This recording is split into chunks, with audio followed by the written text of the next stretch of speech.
Muy buenas noches, respetado profesor Agustín y estimados compañeros. Hoy quiero compartir con ustedes el fruto de la reflexión del artículo del libro La ciencia en cuestión, disenso, negación y objetividad de Diegues, sobre el cual está hecha esta presentación. En esta presentación vamos a encontrar la respuesta a los interrogantes que se nos plantearon en la consecución del trabajo, como la definición de conocimiento científico, su papel en la generación de políticas, qué es el consenso, el disenso y qué diferencia hay entre ciencia y pseudociencia.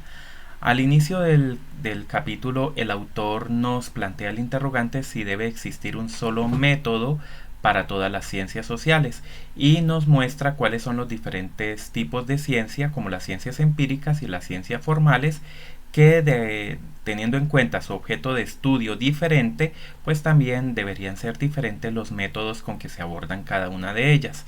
Desde la función, el autor nos plantea que la sistematicidad del método científico también se puede aplicar en otros aspectos de la vida, y también nos muestra una historia de los diferentes enfoques metodológicos que se pueden aplicar en la ciencia, como la inducción, la abducción y la deducción.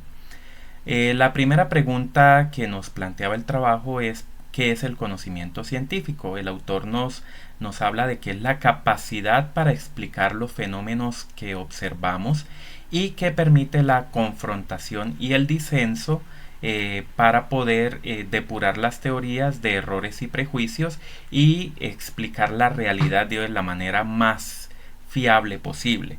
Esto pues excluye las explicaciones sobrenaturales que dan paso a las pseudociencias.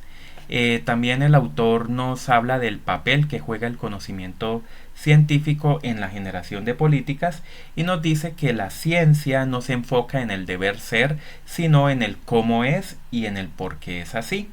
Por eso la ciencia sí aporta información para la toma de decisiones, pero quien debe tomar la decisión final es el gobernante desde el campo de la política y de la filosofía, que sí se enfocan en el deber ser.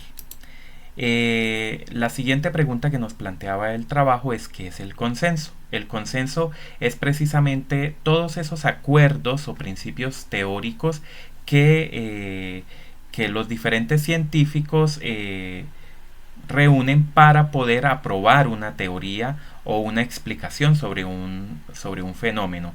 Estos consensos deben ser revisables en profundidad y sobre todo los experimentos con los que se llegan a ellos deben ser replicables para que haya pues una mayor rigurosidad.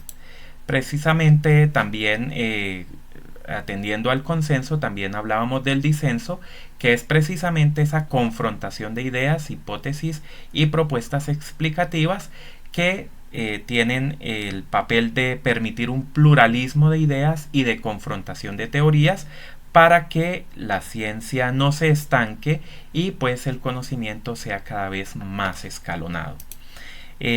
También el documento nos plantea cuál es la diferencia entre la ciencia y la pseudociencia. Si la pseudociencia carece de métodos rigurosos, la ciencia precisamente se basa en métodos y evidencia empírica. Y si la pseudociencia atiende a causas sobrenaturales o milagros, la ciencia atiende a hechos observables. Aquí podemos, digamos, retomar un poco la teoría del mito de la caverna de Platón, en cuanto que la ciencia es precisamente salir de esa caverna, pues para explicar la realidad de una manera mucho más objetiva. En conclusión, podemos decir que las ciencias empíricas y formales no atienden a un solo método para la producción de conocimientos, sino que atienden a las particularidades de cada disciplina. El método se debe adecuar. También que el progreso científico va estrechamente ligado al consenso y al disenso, pues en esto radica su mayor rigurosidad, y que también la ciencia y la pseudociencia se diferencian en cuanto a la rigurosidad que debe tener el proceso científico al explicar las realidades observables. Les agradezco mucho por su atención y quedo atento a sus inquietudes.